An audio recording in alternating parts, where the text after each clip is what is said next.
I thought my son was just complaining about interest rates again. Then he put the envelope on the table, right under my coffee cup. "Don't be mad. Mum," he said. He and his wife needed me gone by Friday, not moved. Gone. They called it a humane plan. I called it an execution. My name is Loretta Hayes. I am 62 years old. And I was sitting in my own kitchen, in a neighborhood in Cincinnati that real estate investors were circling like buzzards, when my son Mark informed me I had to be out by Friday. He said it gently. That was the worst part. He was sitting across the table I'd inherited from my mother, going on about market pressures and interest rates, a familiar tune lately. I thought he was just complaining about his own finances until he slid the manila envelope across the table. "We just need the house cleared," he said, "to keep the contract timeline intact." The envelope was from a company called Bright Nest Relocation Group. It sounded so cheerful. It sat there, just under the rim of the coffee cup I'd just poured, and I could see through the thin cover sheet that Mark's signature was already on every line that mattered. It was a done deal. "Don't be mad. Mom." He led with that, the way he always did when he was about to break something. "Savannah found you a wonderful place. It's called Maple Ridge at Oakview. It's high-end. Really terrific. Everything is taken care of." I looked at him. I really looked at him. The suit was immaculate. A crisp navy wool that probably cost 2 months of my old grocery budget. The watch on his wrist was heavy and expensive. His phone was face up on my kitchen table. The screen lit, waiting for the next important vibration. This wasn't the boy who used to sit in the garage with his father, taking apart old radios just to see how the wires connected. This was a stranger in a costume. When I looked into his eyes, the place where I used to find apologies or hesitation, I found nothing. Just a flat, impatient calm. My hand strayed to the envelope. I didn't pick it up, just tilted the corner while he checked his watch. My eyes, the ones that used to audit spreadsheets for the hospital network, scanned the paper. The Bright Nest logo was glossy, but something else, smaller, was tucked in the bottom right corner, Crescent Home Finance. And beneath it, the words, "Refinance and Equity Release." A cold spot formed in my stomach. My signature hadn't been on a mortgage document in 20 years. Had his "Why Friday?" I kept my voice even. It was the only thing I still controlled. Mark flinched, just slightly. "The buyers want a clean walkthrough before the signing." He caught himself too late. He corrected, his voice smoothing over like spackle. "That's the deadline Savannah secured to hold your spot at Maple Ridge. It's a very popular place. Mum, we were lucky." I didn't raise my voice. I didn't throw the coffee at his perfect suit. I just reminded him of a conversation we had 5 years ago, right after his father died. He'd held my hand, right in this same kitchen, his eyes wet, and told me signing the house over to him was just to avoid legal hassles, to protect the estate from probate. He promised me, "This house is always yours, Mom," he'd said. "You'll stay here until you decide you want to go." He couldn't meet my eyes. He looked at his phone instead, as if it held an excuse. "Mum, the situation has changed. Interest rates, the market. You have no idea the pressure I'm under at Northline Dynamics." He stood up, adjusting his cuffs, the expensive watch glinting. "This is the only logical solution for everyone." He had to go. A meeting. It was always a meeting. I sat there, listening to his shoes click on the hardwood floor.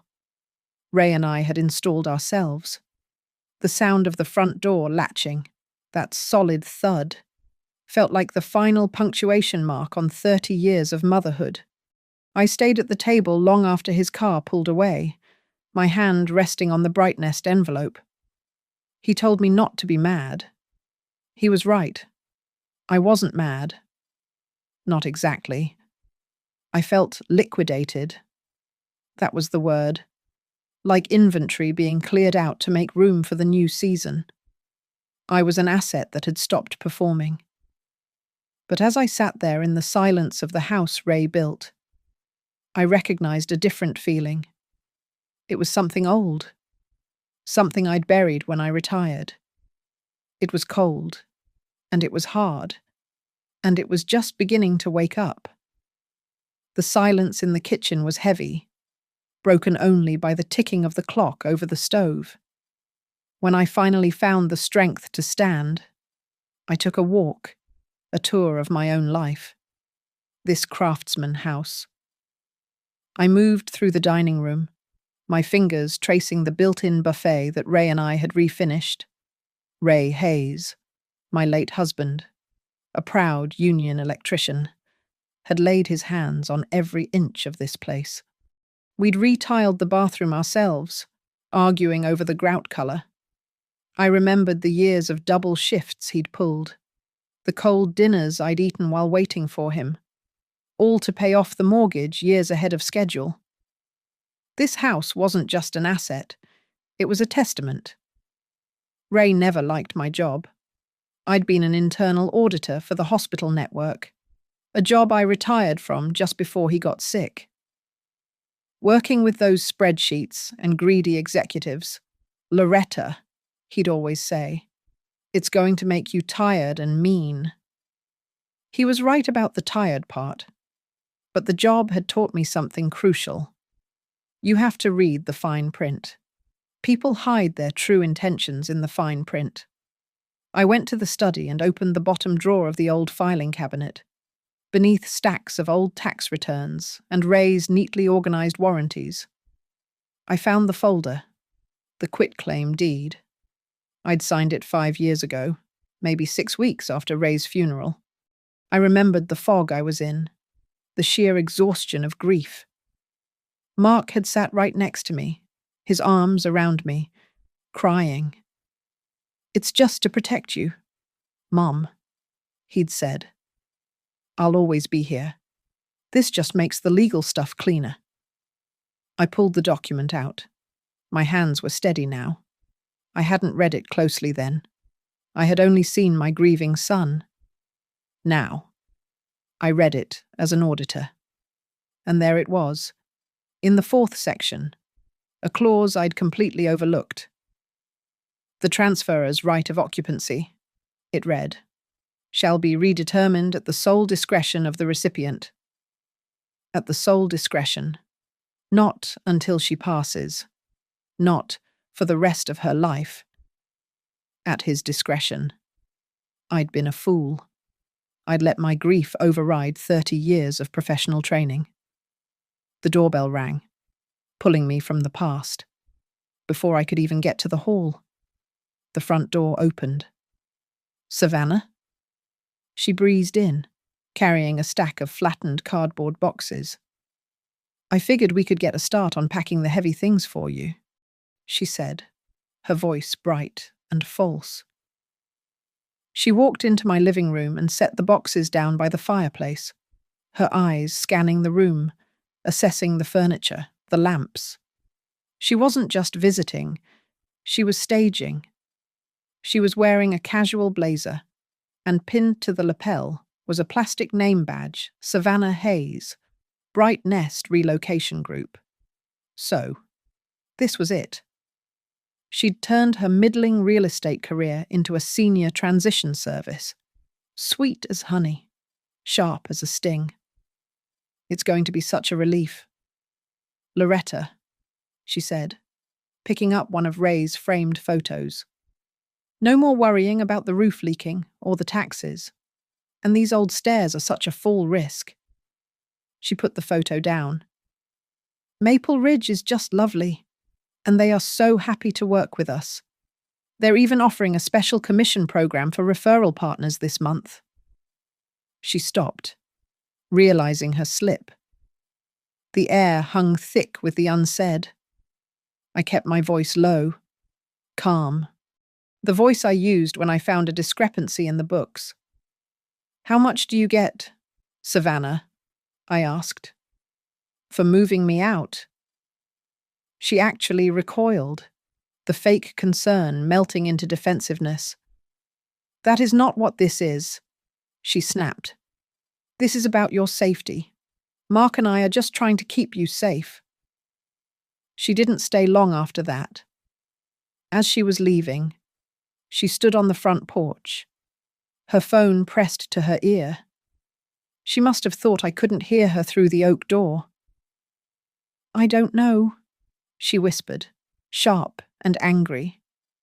"She looks frail, but she's still sharper than we thought. No, don't worry. The Friday deal still holds."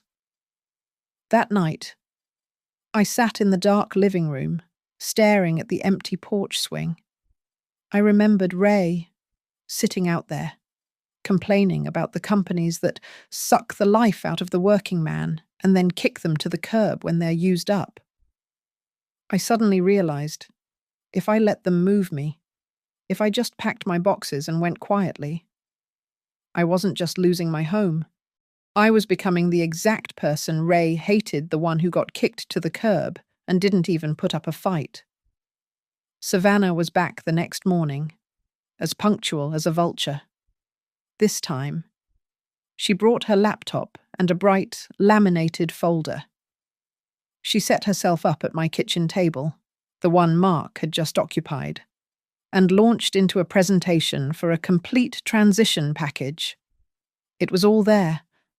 The move to Maple Ridge, a moving company, the sale of my house, and even ongoing financial management. Every service, every logo, pointed back to Bright Nest Relocation Group. "It's an all-in-one solution. Loretta," she chirped. "We handle every single detail, so you and Mark don't have to—" "Let me see the contract," I said. Her smile tightened. She handed over the tablet. I expanded the document, my eyes skipping the glossy photos of smiling seniors and going straight to the fee schedule. The lines were dense, the language convoluted, but I was at home in the weeds. I found it.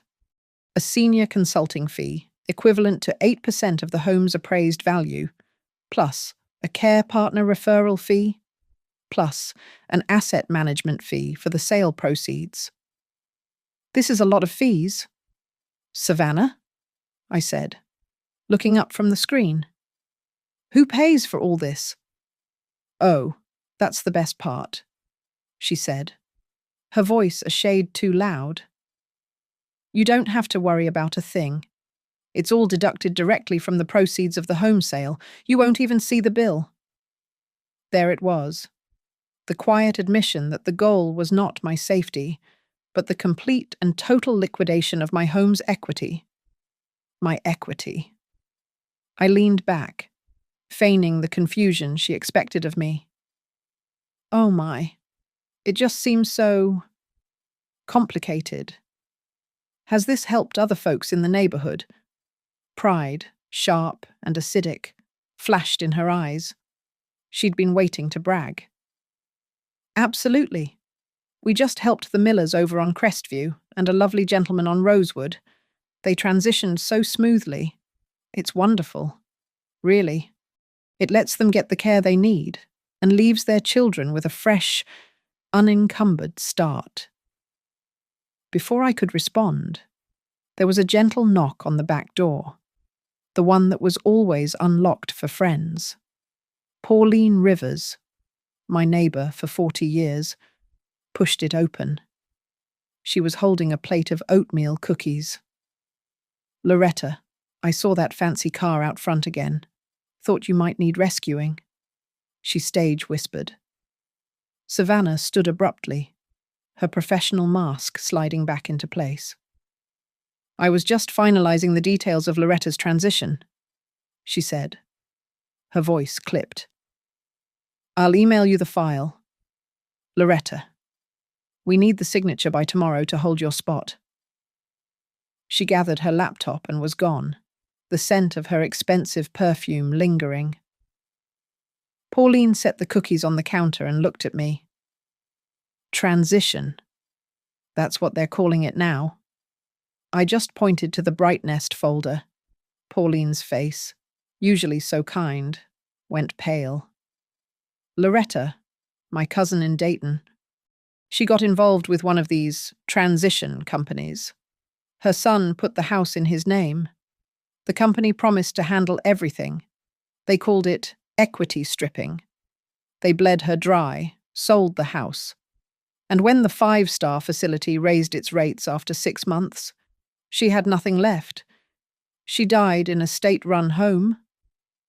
I sat down, the blood draining from my face. Pauline's story clicked with the memory of Mark's recent complaints about financial pressure, about the one time he'd asked me to sign a paper giving him authorization to pay my bills online.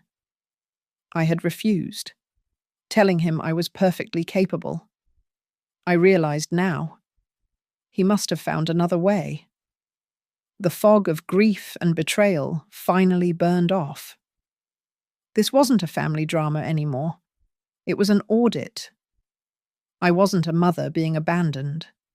I was a claimant whose assets were being systematically stripped. I looked at the kitchen, at the life Ray and I built, and saw it as a balance sheet, one that someone was trying to cook. I didn't tear up the Bright Nest brochure. I didn't throw Savannah's laptop. I went to my computer and, when her email arrived, I hit forward to a private address. When she called an hour later, I let it ring twice before answering. "Thank you for the file, Savannah," I said, my voice quiet, almost frail. "It's a big decision. I'm going to send it to an old friend of mine, just to look over, to make sure I understand it all." There was a sharp intake of breath on the other end. "A friend, Loretta. This is a time-sensitive offer. I've already done the legal review." "I'm sure you have," I said. "I'll be in touch." I hung up before she could protest further. Then I called Mark. As I expected, it went straight to voicemail. I didn't yell. I didn't cry. I left a message, my voice as clear and steady as it used to be in a boardroom. "Mark, it's your mother. I have the Bright Nest proposal. I'll be reviewing all the numbers before Friday." I didn't wait for Savannah's friend to call me back. I went to my study and woke up my old desktop computer. It was slow, but it was mine, and Mark hadn't helped me with it. I logged into the joint bank account I rarely used, the one Mark had insisted on for managing household expenses. It didn't take an auditor to see the problem. There were withdrawals, dozens of them, spread over the last year and a half. Small amounts at first, then larger. Home repair consultation, partner payment, service fee. I didn't approve any of them. I cross-referenced the dates. The first withdrawal, a small one for $99, was dated just 2 days after Mark had simplified my life by setting up my online banking access and securing my passwords. He hadn't just gotten access, he'd been using my signature. My hand was shaking, but not from fear, from rage. I picked up the phone and called the bank's main customer service line. I used the voice I reserved for hospital VPs who tried to hide budget lines. I was calm, precise, and relentless. I didn't yell. I inquired. I mentioned the unfamiliar transactions, specifically the ones referencing Crescent Home Finance. It took 20 minutes and 2 transfers. But I finally got a senior fraud specialist on the line. I explained I was a senior client reviewing my accounts and needed to verify all liens against my property for my estate planning. That was the magic password. They confirmed it a second mortgage, a home equity line of credit, was placed on my house 18 months ago. The electronic signature on file was L. Hayes, and the IP address, the digital location from which it was signed. The specialist read it off to me. It was logged from the corporate campus of Northline Dynamics, Mark's office. "I need a complete file," I said, my voice like ice. Every transaction, every signature page, every IP log associated with that loan. I am invoking the bank's elder client protection policy. The specialist, now audibly nervous, agreed to courier the entire package to my house by morning. I hung up and sat in the silence, the scope of the betrayal settling on me like cement. Then I went to my closet, to the cedar box where Ray kept his service medals. Tucked in the back was my old Rolodex. I found the card I was looking for Erica Mendoza-esque. She'd been a junior auditor with me at the hospital, smart as a whip, before she left for law school. Her card now read, Horizon Elder Law. I had an appointment 2 hours later. I walked into her small, neat office with the Bright Nest contract, the bank statements I'd printed, and the notes from my call with the bank. I told her the whole story, from the moment Mark sat down with his envelope to the IP address from Northline Dynamics. I didn't cry. I presented it like I was presenting an audit finding. Erica listened, her expression hardening. When I finished, she didn't offer sympathy. She offered analysis. "This isn't just a family dispute, Loretta. This is classic elder financial abuse, and it's textbook equity stripping. I've heard the name Bright Nest before.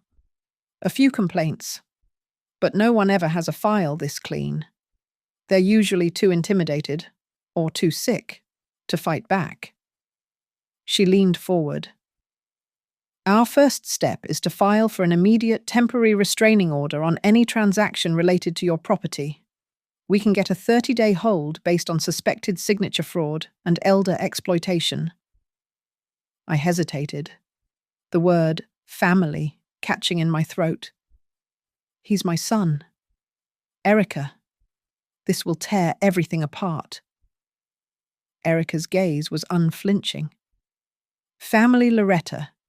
They're looking at you like an asset line item, not a mother. He's already torn it apart. The only question is whether you let him finish the job." She was right.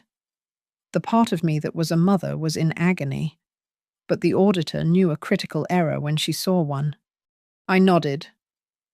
"File it." As I walked out of her office, my phone buzzed in my purse. It was a text from a number I barely recognized. My grandson, Tyler, Mark and Savannah's 14-year-old son.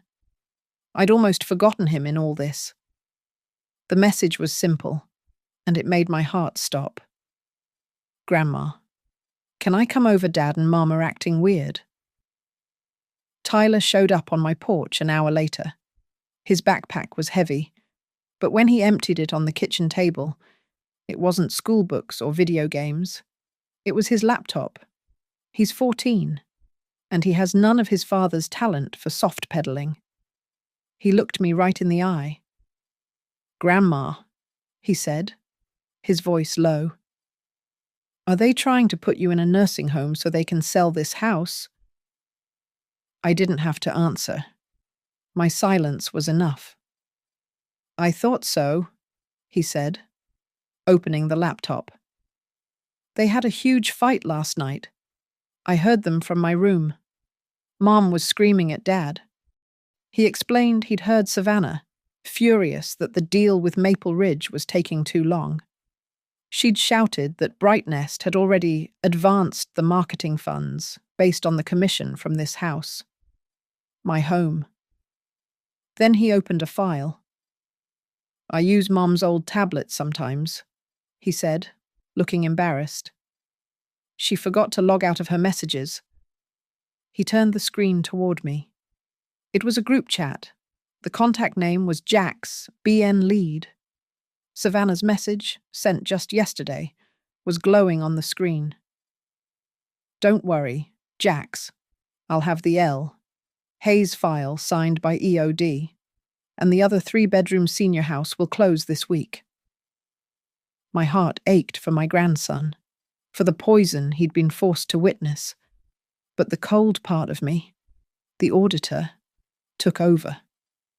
Tyler, I said, my voice perfectly level. I need you to email every one of those screenshots to this address, right now. I wrote down Erica Mendoza's email address on a notepad. And this is the most important part.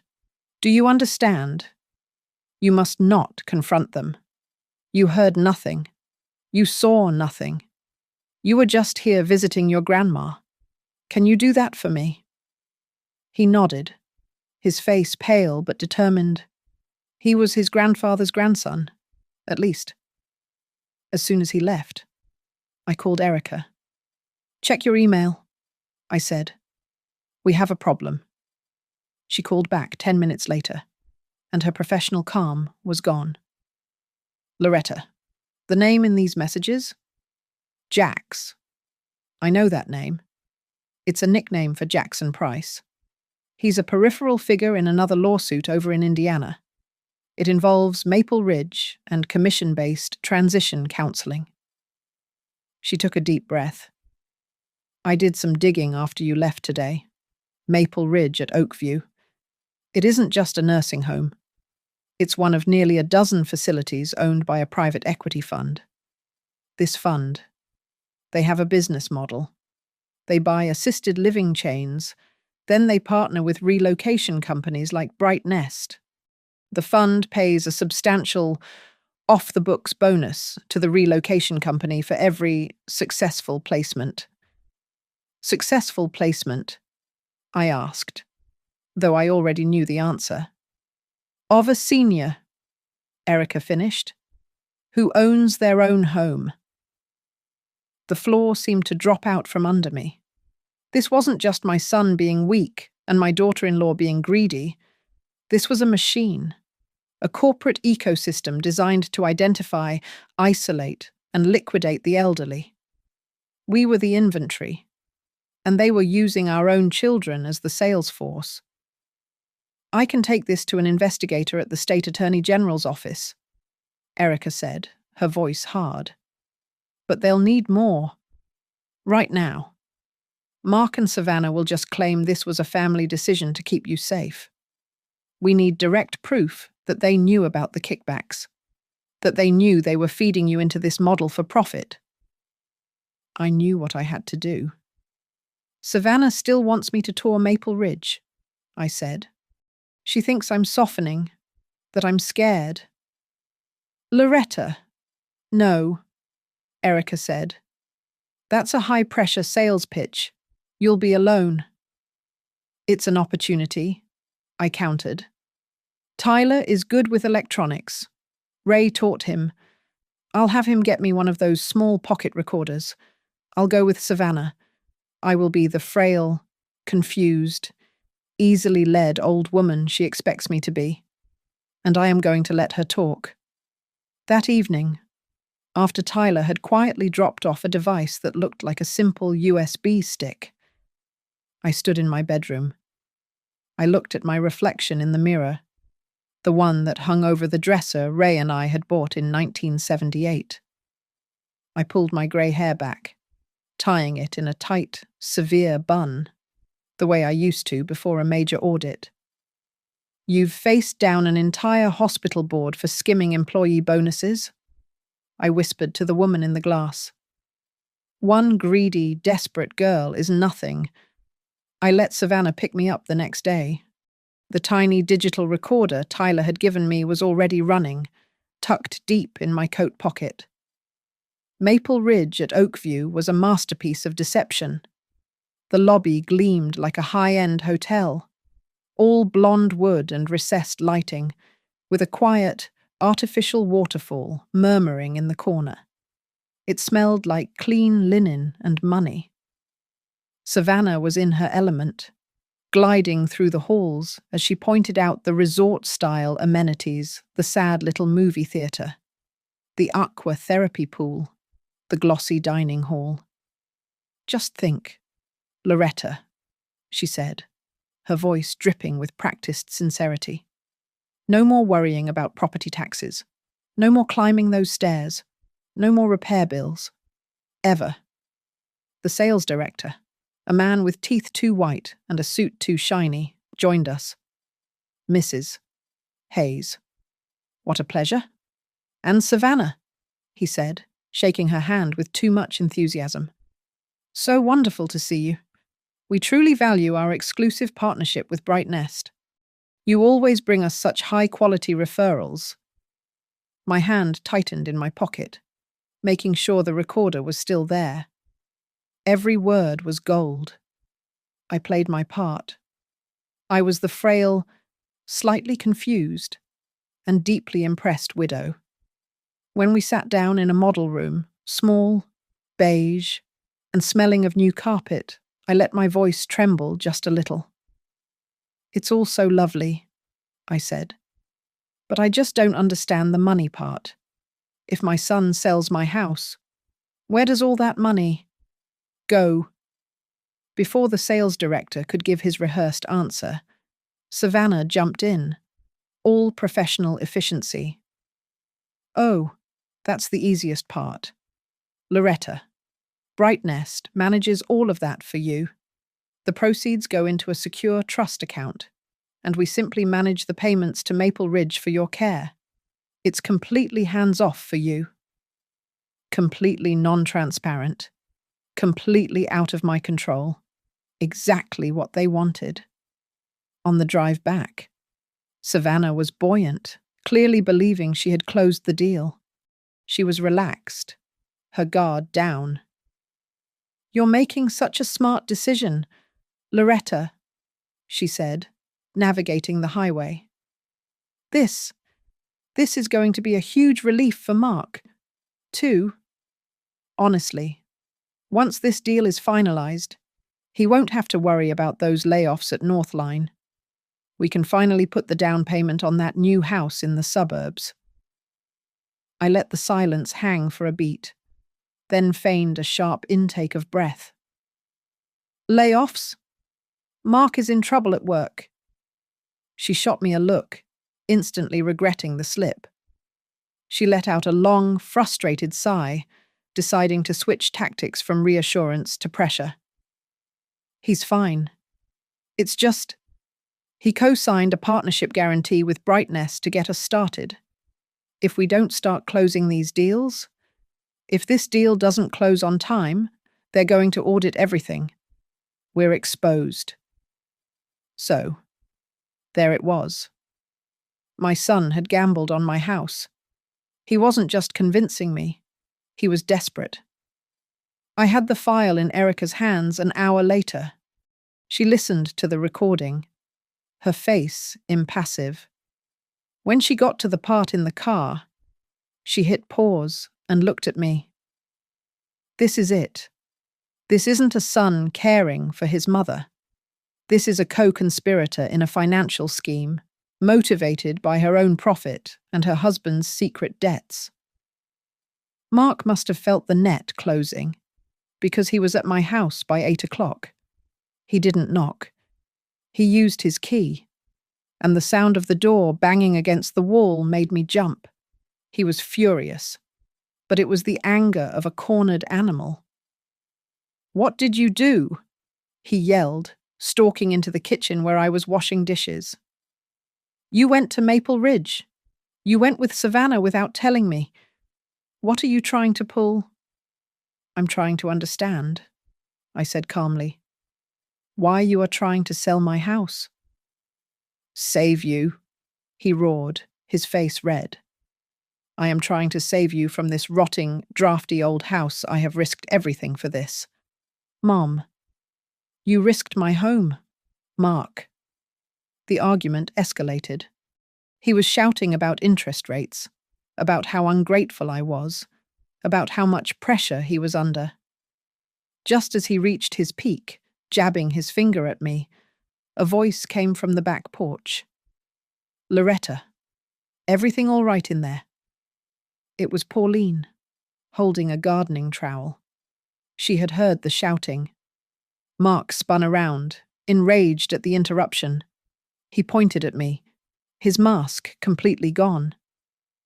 "You know what? Just sign the damn papers and get out of here. I'll handle the rest."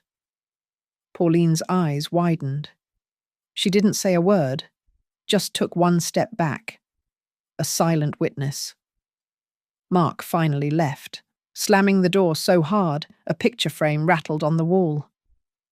A minute later, my phone lit up with a text from Tyler. "They're freaking out. Dad just said if this doesn't close, we're screwed with the investors." The investors, not just Brightnest. The people behind Brightnest. The final call of the night was from Erica. Her voice was steady, but the context had changed. "Loretta, I made a call. I've been in contact with an investigator at the State Attorney General's office. She's been tracking Brightnest for a while, but she's never had a victim willing to fight. She wants to meet with you and with Pauline." The meeting was not in a fancy high-rise. Investigator Jenna Collins's office was in a grey state building with linoleum floors that squeaked and an aggressive hum from the fluorescent lights. Pauline sat next to me, her hands folded tightly on her purse. "Mrs. Hayes, Mrs. Rivers," Jenna Collins said, gesturing for us to take the worn seats. "I'll be blunt. Your lawyer was right to call me. We have been quietly gathering data on Brightnest and on the holding company for the Maple Ridge chain for months. The problem is, nobody talks. They use the children to pressure the parents, and the parents are too ashamed or too frightened to file a complaint.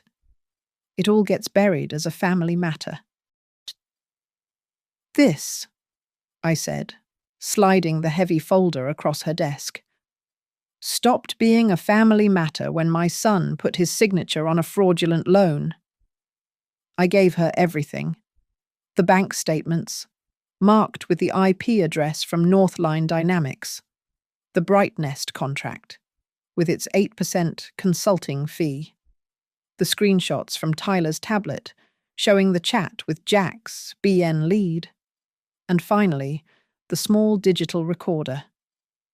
"The relevant conversation," I said, "is the last file." She didn't promise me the world. She just copied, tagged, and filed every item. When she finished, she held up the evidence bag containing the recorder. "In 20 years, Mrs. Hayes," she said, "this is one of the most complete and most damning files a victim has ever brought me. Let me make some calls." We weren't the only ones filing paperwork that day. While Pauline and I were with the state, Erica Mendoza was at the county courthouse. She filed an emergency petition for a temporary injunction, citing elder financial abuse, fraudulent conveyance, and signature forgery.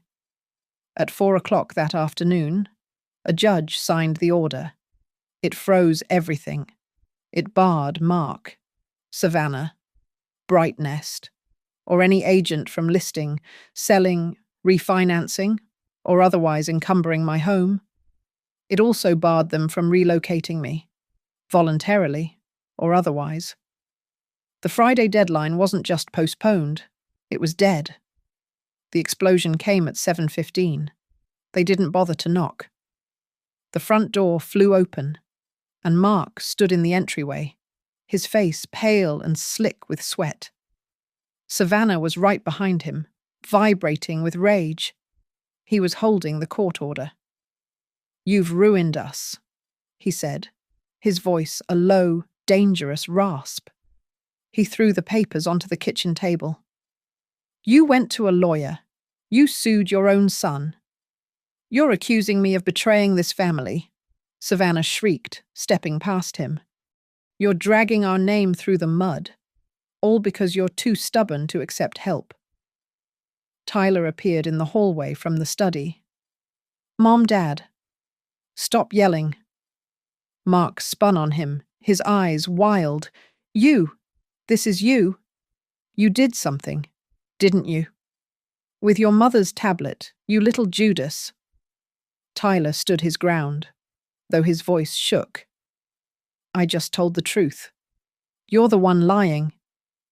Mark lunged, not to hit him, but to snatch the phone out of Tyler's hand. You don't get to talk to me like that. You don't know what's at stake. I stepped directly between my son and my grandson. The woman who had been afraid in this kitchen just days ago was gone. Mark, I said, my voice cutting through the room, cold and absolute. Get out of my house. He stopped, stunned. Mom, this is... No, it is my house. The court order you're holding confirms it. You will not scream at me, and you will not threaten your son under my roof. If you cannot speak civilly, you will leave. Mark stared at me, seeing a stranger. It was Savannah who recovered first, her rage cooling into something far more dangerous. You think you've won? She sneered, her voice dropping. You're just an old woman. People like you don't win against the system. This lawsuit, it will burn every dime you have left. We'll see you in a state home yet. I almost smiled. She had no idea what she was up against.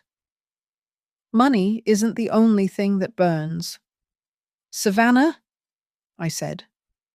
Reputations do. Bright Nest, Maple Ridge, Northline Dynamics, they're all so flammable. For the first time since I'd met her, Savannah was silent. She recognized the threat. After they left, the silence of the house felt different. It felt like mine again. Then the phone rang. And again. My neighbors, Mrs. Henderson, the Petersons. They had all heard the screaming, and they all had a story. That daughter-in-law of yours, Loretta, one said. She stopped me at the mailbox last month, talked all about transitioning. I told her I wasn't interested. It just felt wrong. It wasn't just me. It was the whole neighborhood. She'd been hunting. The final call of the night was from Erica. 2 things. Loretta, she said, and I could hear the satisfaction in her voice.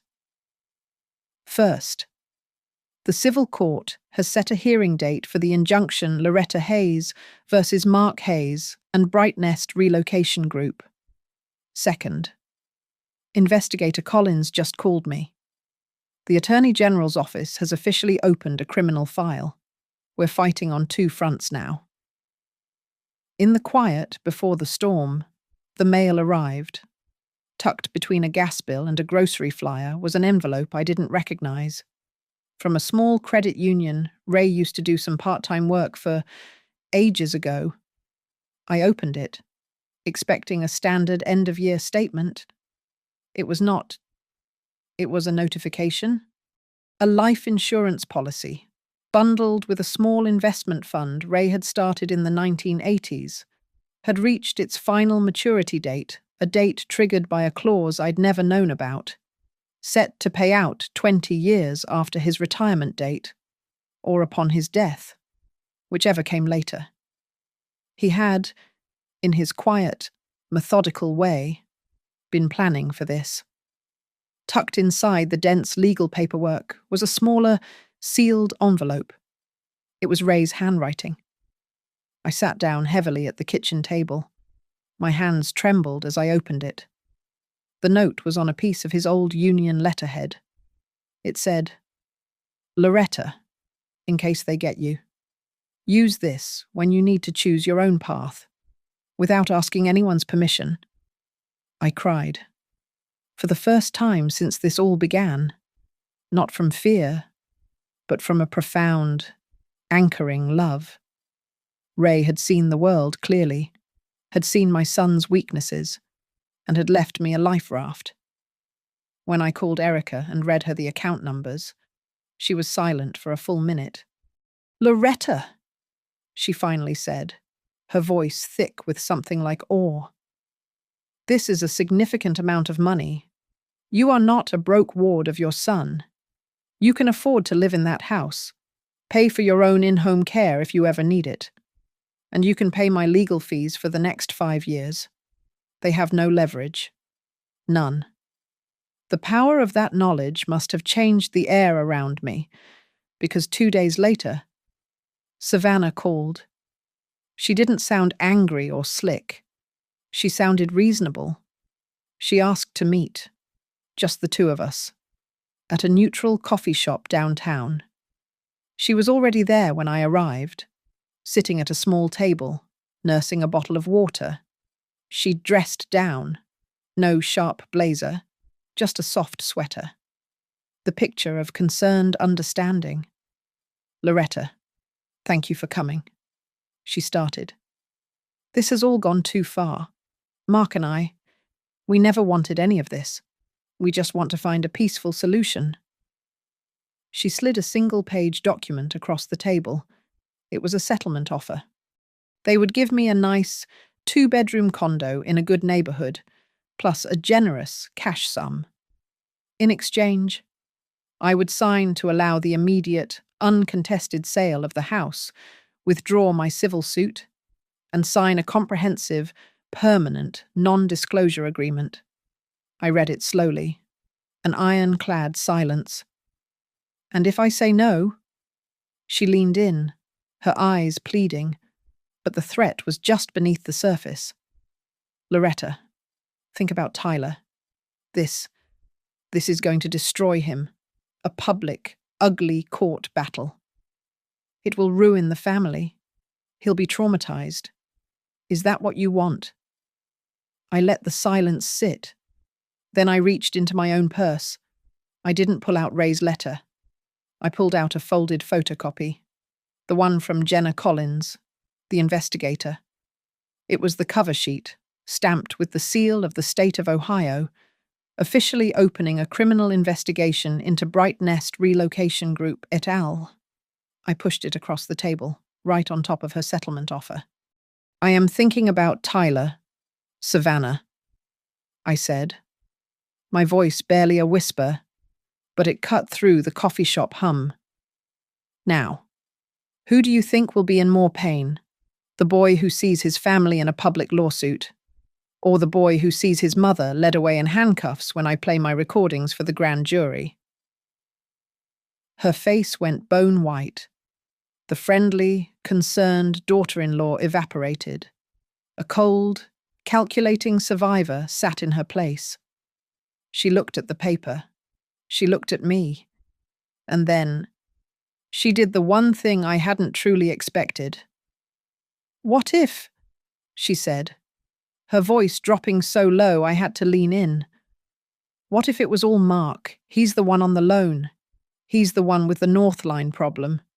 He signed everything." She was offering him up. Her husband. My son. "You could get everything you want. Just leave Bright Nest out of the criminal complaint. Leave my name out." It was all him. I was, for a moment, speechless. I was disgusted. But I was also illuminated. This was never about family. It was a shell game. As I sat there, my phone buzzed. It was Erica. I excused myself and took the call. "Loretta," she said, "you won't believe this. I just got a call from a lawyer for Northline Dynamics. Mark's been suspended. It seems the bank flagged that Crescent Home Finance loan, and Northline's internal auditors are now investigating Mark's partnership guarantee with Bright Nest. Their HR director wanted to know if you'd be open to an amicable, out-of-court discussion to make this all go away." They were running for cover. All of them. I went back to the table, gathered my purse, and left Savannah sitting with the criminal investigation notice. When I got home, I stood on my front porch. I looked at the court summons in my hand, and I thought about the bank account statement from Ray. I had a war chest, and I had a righteous cause. Life had given me a rare second chance. I wasn't just going to save my house. I was going to finish this. The county courtroom was more crowded than I'd expected. Pauline was in the back row, next to two of my other neighbors. Tyler was there, sitting stiffly, looking pale but determined. On the other side of the aisle sat Mark and Savannah. They were dressed in muted, conservative clothes, their heads bowed slightly, the very picture of a respectable couple wounded by a terrible misunderstanding. Their lawyer went first, his voice dripping with condescending sympathy. He painted me as a sensitive, grieving widow, prone to agitation, who had unfortunately misinterpreted her loving son's proactive care plan. He held up the quitclaim deed. "The documents are legal, Your Honor," he said smoothly, "and the signature is, indisputably, her own, signed voluntarily." Then Erica called me to the stand.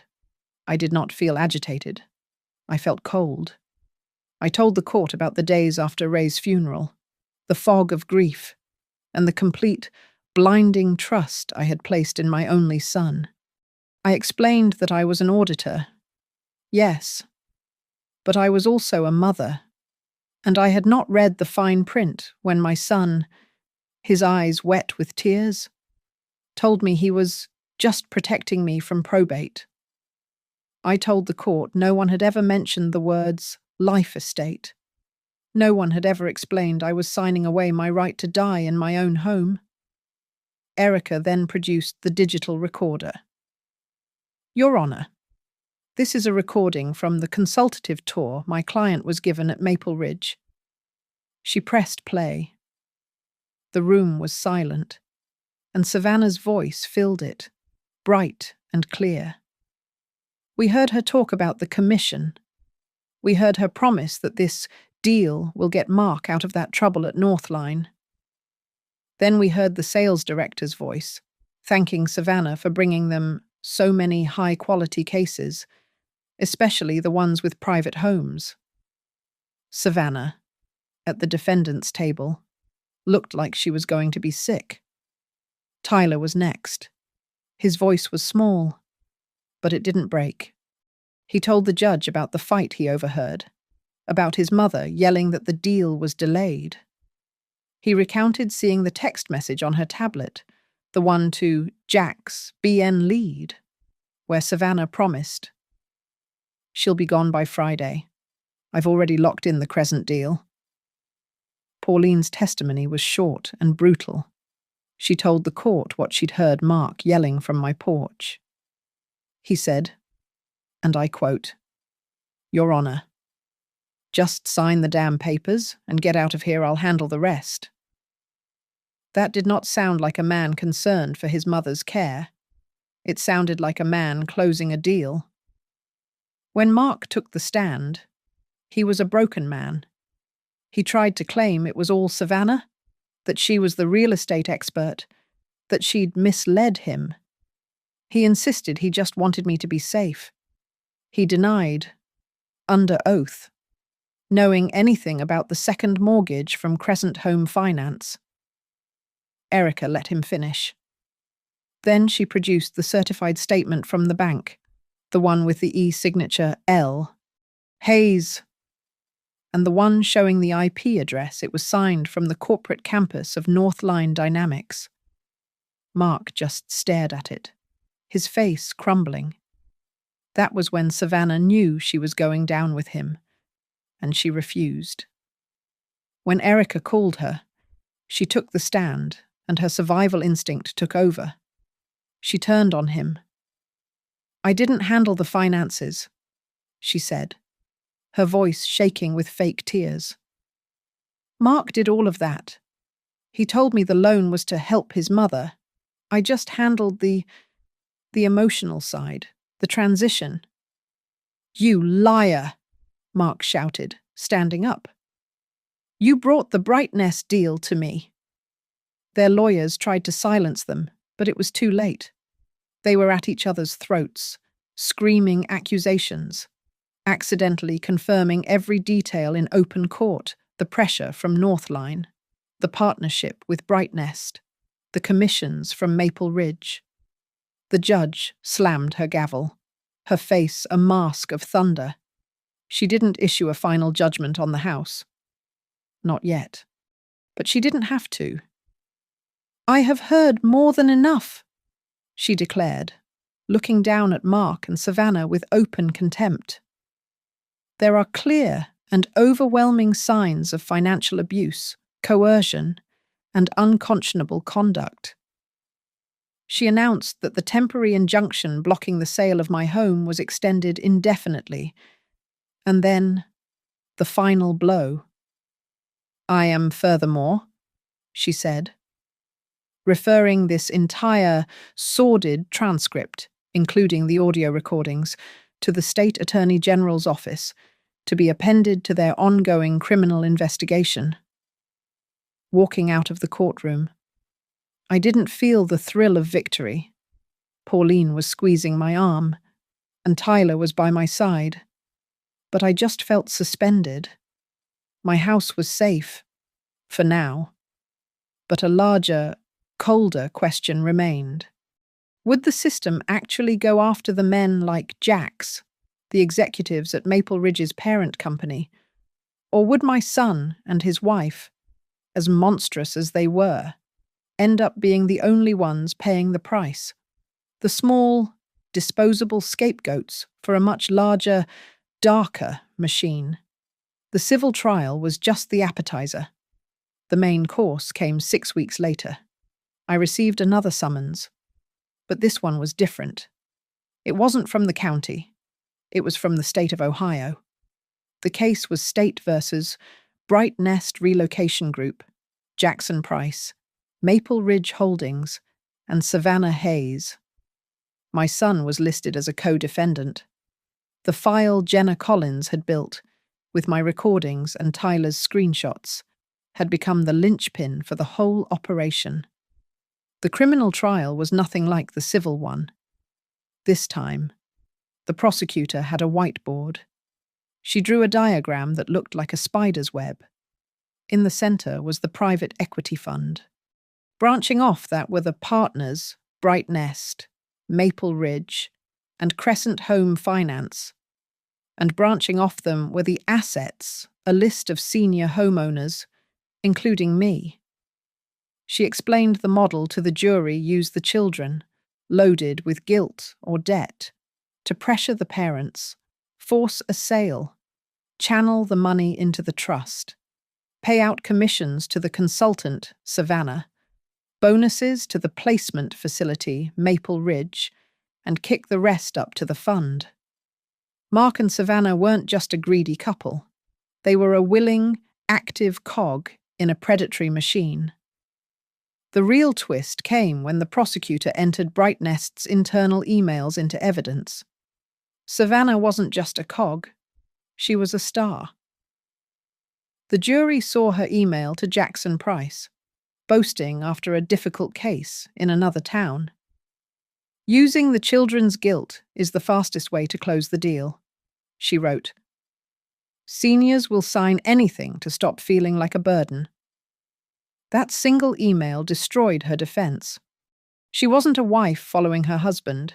She was a lead architect of the emotional abuse. Faced with that, and the prospect of a decade in prison, Mark did the only thing he had left to do. He flipped. He took a plea deal. His testimony was devastating. He detailed the meetings with Jax, the backroom assurances, the pressure from the fund. He traded his wife and his bosses for a lighter sentence. I saw him outside the courtroom during a recess. He looked grey and small in his ill-fitting suit. He actually tried it. One last time. Mom, he started, his voice cracking. Don't be mad.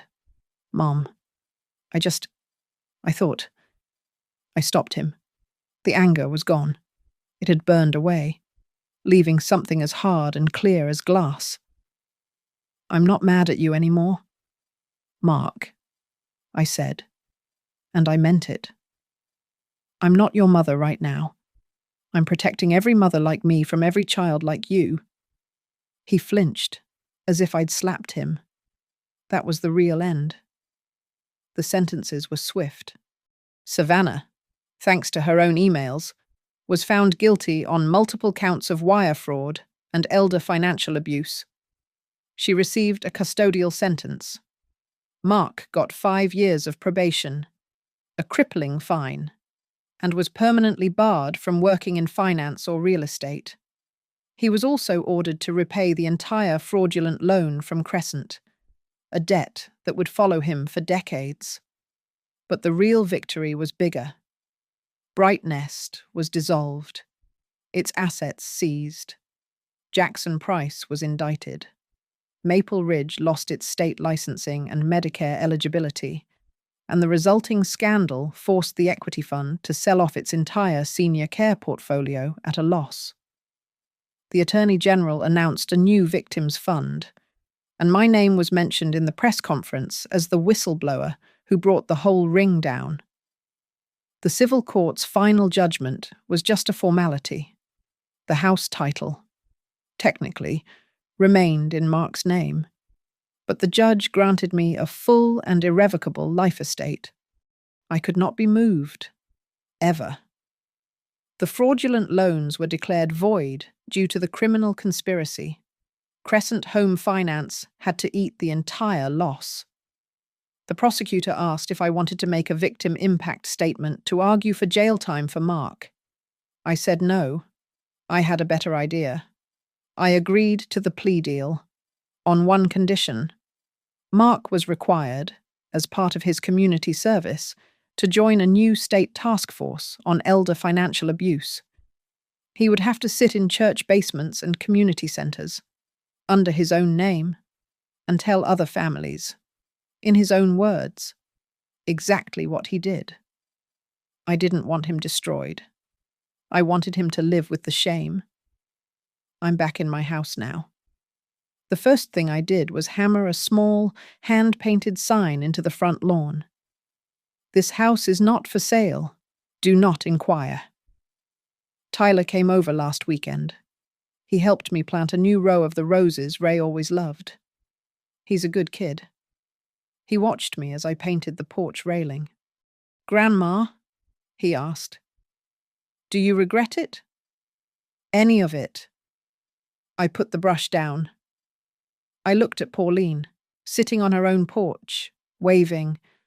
I thought of the stack of letters on my table, letters from strangers, other seniors who had read about the case and found the courage to call a lawyer.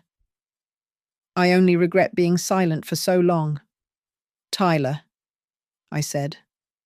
The rest of it was the only right thing to do. I picked up the brush, walked into my home, and closed the door. Not as a woman hiding, but as the woman in charge. Thank you so much for listening to my story on Grandma's Family Diary. It means the world to me. I'm curious. Where are you all listening from today? Drop a comment down below and let me know your thoughts. If you liked this video, please be sure to subscribe and give it a like, and maybe even hit that hype button so more people can hear this story.